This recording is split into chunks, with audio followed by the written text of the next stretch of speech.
Vote bank की भूखी कांग्रेस ने कभी इन महापुरुषों की बातों की परवाह नहीं की, संविधान की पवित्रता की परवाह नहीं की, बाबा साहब आंबेडकर के शब्दों की परवाह नहीं की। कांग्रेस ने बरसों पहले आंध्र प्रदेश में धर्म के आधार पर आरक्षण देने का प्रयास किया था। फिर कांग्रेस ने इसको पूरे देश में लागू करने की योजना बनाई। इन लोगों ने धर्म के आधार पर 15% आरक्षण की बात कही और ये भी कहा कि एससी, एसटी, ओबीसी का जो कोटा है उसी में से कम करके, उसी में से चुरा करके ये धर्म के आधार पर कुछ लोगों को आरक्षण दिया जाए। 2009 के अपने घोषणा पत्र में कांग्रेस ने यही इरादा भी जताया। 2014 के कांग्रेस के घोषणा पत्र में भी इन्होंने साफ साफ कहा था कि वो इस मामले को कभी भी छोड़ेंगे नहीं, मतलब धर्म के आधार पर आरक्षण देंगे। अगर दलितों का, आदिवासियों का आरक्षण कट करना पड़े तो करेंगे। कई साल पहले कांग्रेस ने कर्नाटका में धर्म के आधार पर आरक्षण लागू भी कर दिया था। जब वहां बीजेपी सरकार आई तो हमने संविधान के विरुद्ध, बाबा साहब आंबेडकर की भावना के विरुद्ध कांग्रेस ने जो निर्णय किया था उसको उखाड़ करके फेंक दिया और दलितों को, आदिवासियों को, पिछड़ों को उनका अधिकार वापस दिया। लेकिन कर्नाटक की कांग्रेस सरकार, उसने और एक पाप किया। मुस्लिम समुदाय में जितनी भी जातियां हैं सबको उन्होंने ओबीसी कोटा में डाल दिया और ओबीसी बना दिया।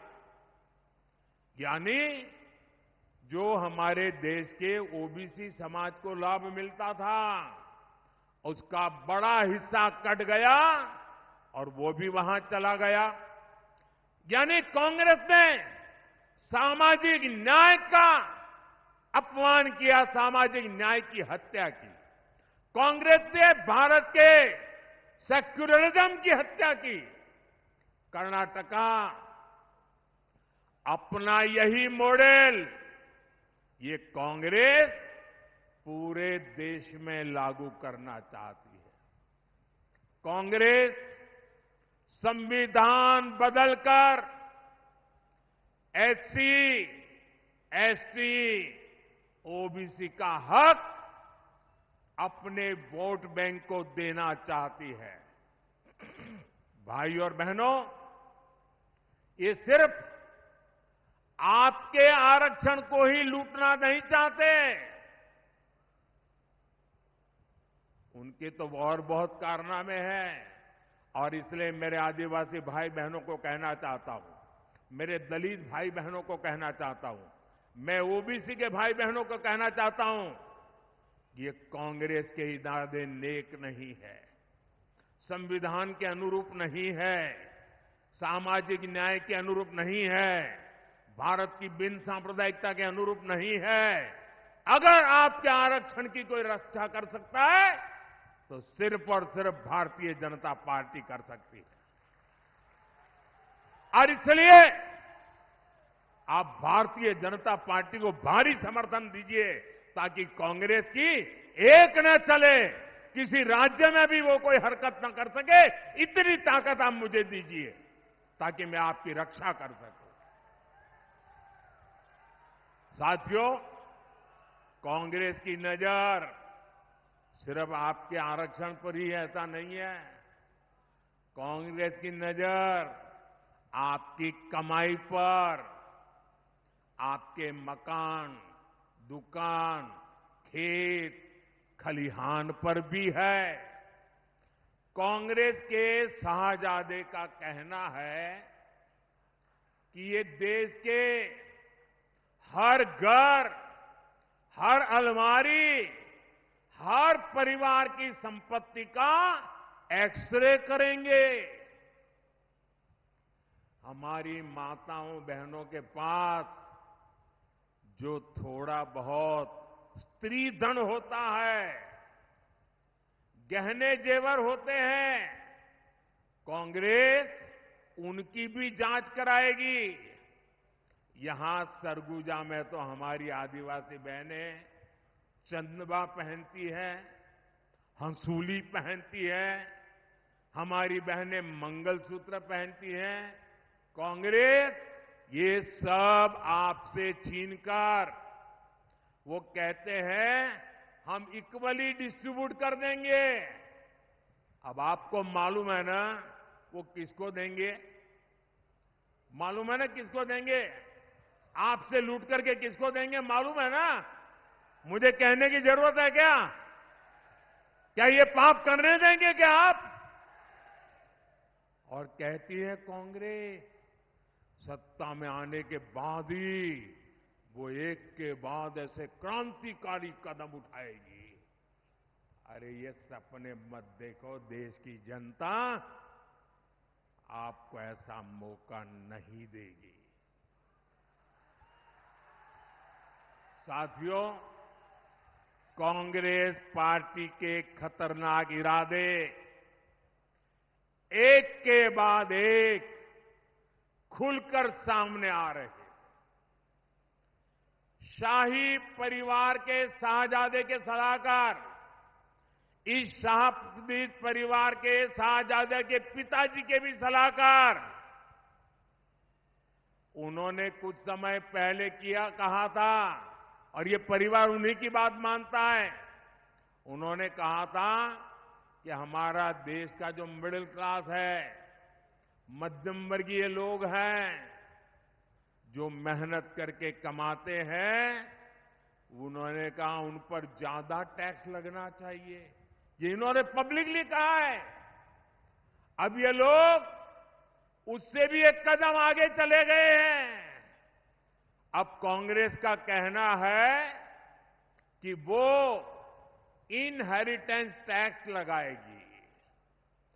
माता पिता से मिलने वाली विरासत पर भी टैक्स लगाएगी। आप जो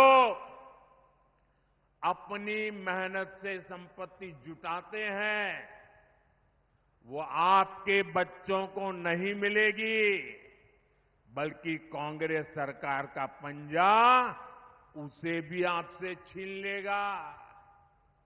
यानी कांग्रेस का मंत्र है कांग्रेस की लूट।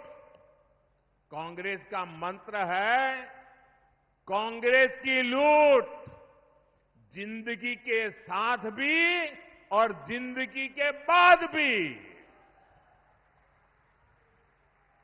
जब तक आप जीवित रहेंगे, कांग्रेस आपको ज्यादा टैक्स से मारेगी, और जब आप जीवित नहीं रहेंगे तो आप पर इनहेरिटेंस टैक्स का बोझ लाद देगी।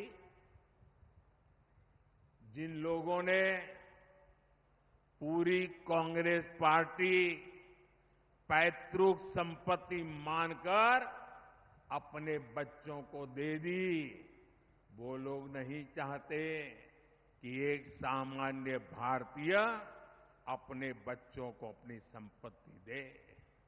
भाइयों बहनों, हमारा देश संस्कारों से, संस्कृति से उपभोक्तावादी देश नहीं है।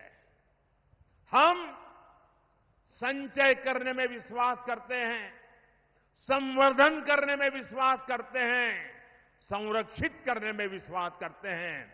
आज अगर हमारी प्रकृति बची है, पर्यावरण बचा है, तो हमारे इन संस्कारों के कारण बचा है। हमारे यहां घर में बूढ़े मां बाप होंगे, दादा दादी होंगे, उनके पास एक छोटा सा भी गहना होगा ना, अच्छी एक आध चीज होगी तो संभाल करके रखेगी, खुद भी पहनेगी नहीं। क्यों? वो सोचती है मेरी पोती की जब शादी होगी तो मैं उसको दूंगी, मेरी नाती की जब शादी होगी तो मैं इसको दूंगी। यानी तीन तीन पीढ़ी का सोच करके वो खुद अपना हक भी नहीं भोगती, वो बचा के रखती है ताकि अपने नाते नाती को भी दे सके। ये मेरे देश का स्वभाव है। मेरे देश के लोग कर्ज कर करके जिंदगी जीने के शौकीन लोग नहीं है, मेहनत करके जरूरत के हिसाब से खर्च करते हैं और बचाने के स्वभाव के हैं। ये भारत के मूलभूत चिंतन पर, भारत के मूलभूत संस्कार पर ये कांग्रेस पार्टी कड़ा प्रहार करने जा रही है। और उन्होंने कल ये बयान क्यों दिया है, इसका कारण है, एक तो ये सोच उनकी बहुत पुरानी है। आप पुरानी चीजें खोजोगे ना, और ये जो लोग फैक्ट चेक वाले जो है ना, मोदी की बाल की खाल उधड़ने में लगे रहते हैं, जरा कांग्रेस की हर चीज देखिए, आपको हर चीज में ये बू आएगी। मोदी के बाल की खाल उधड़ने में टाइम खराब मत करो। लेकिन मैं कहना चाहता हूं, ये कल तूफान इनके यहां क्यों मच गया, जब मैंने कहा कि अर्बन नक्सल, शहरी माओवादियों ने कांग्रेस पर कब्जा कर लिया है, तो उनको लगा कि कुछ अमेरिका को खुश करने के लिए भी कहना चाहिए।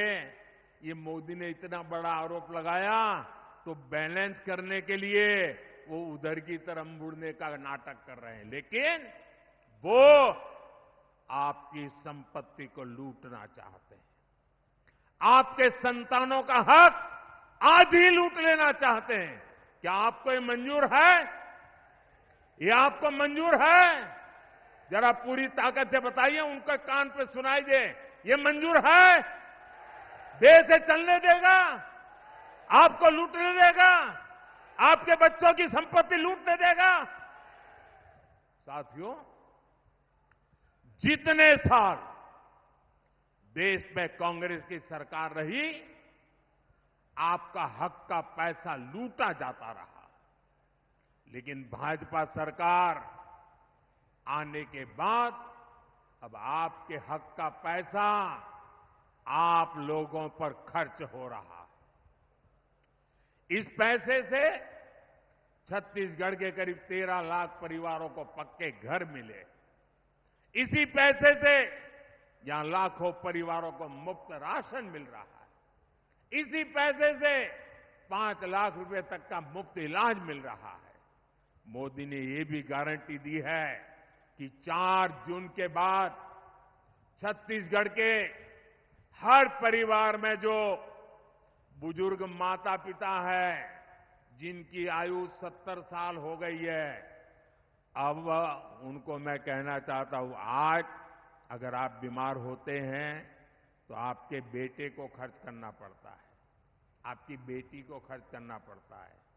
अगर 70 साल की उम्र हो गई है और आप बेटे पर बोझ नहीं बनना चाहते, तो ये मोदी आपका बेटा है, आपका इलाज मोदी करेगा, आपके इलाज का खर्च मोदी करेगा।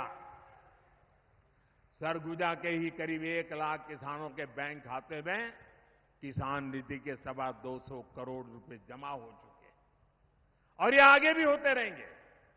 साथियों, यहां सरगुजा में करीब 400 बसाहट ऐसी हैं जहां पहाड़ी कोरवा परिवार रहते हैं।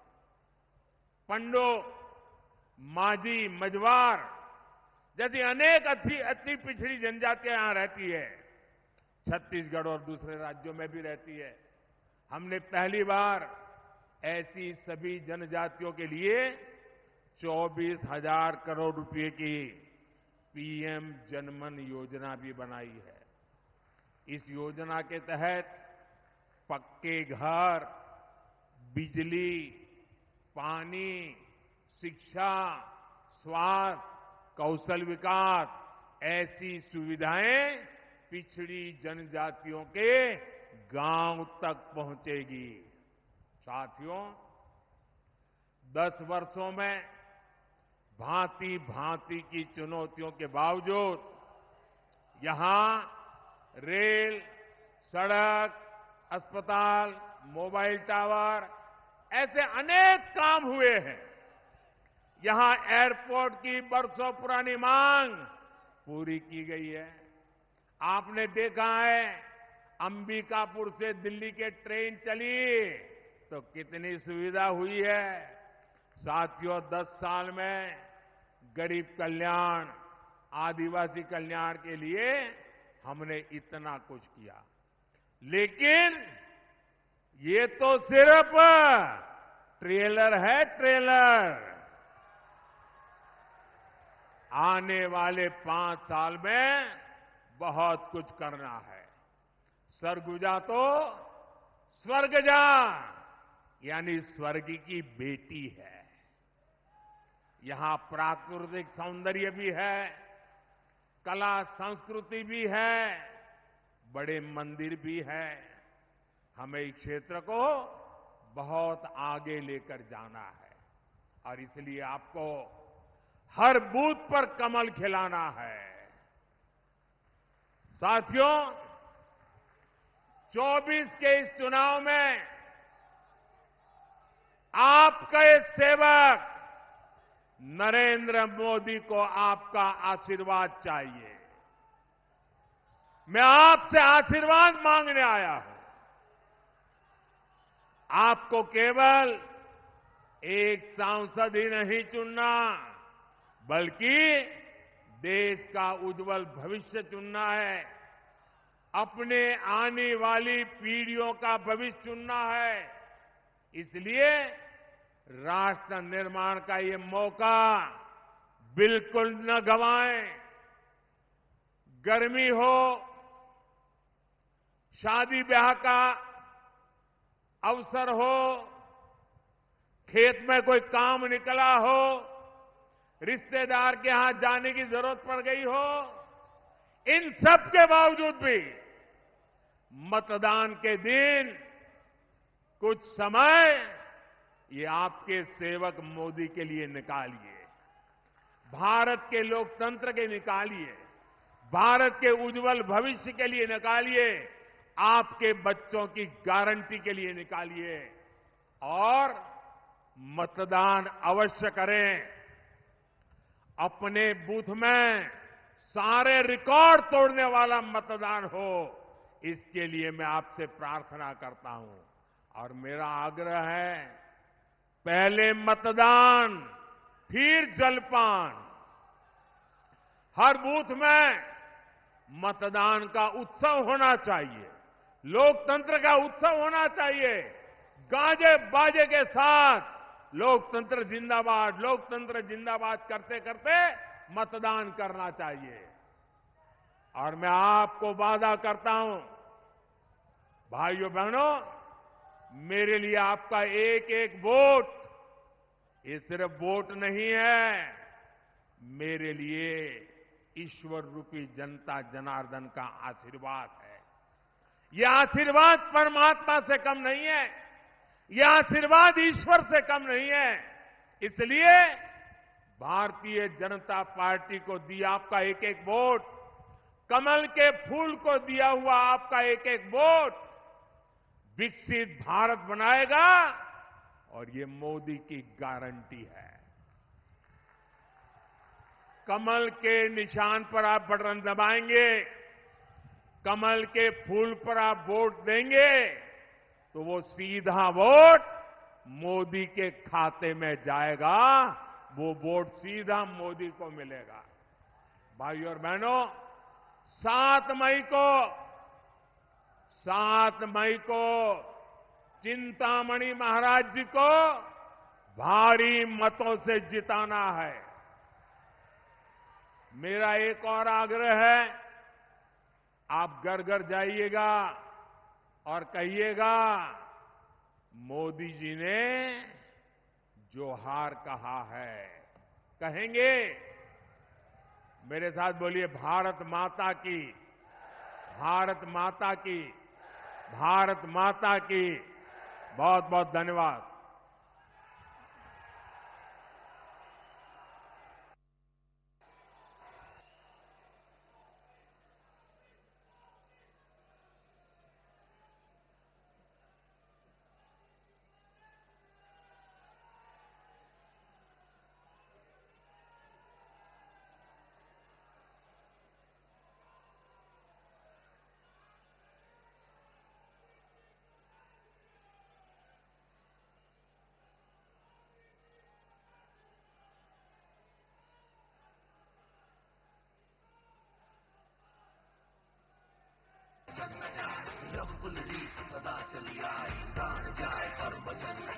रामलला के मंदिर में बज रही पूजा की घंटी है।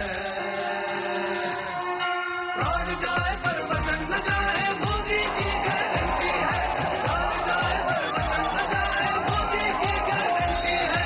प्राण जाए पर वचन न जाए, मोदी की गारंटी है। प्राण जाए पर वचन न जाए, मोदी की गारंटी है।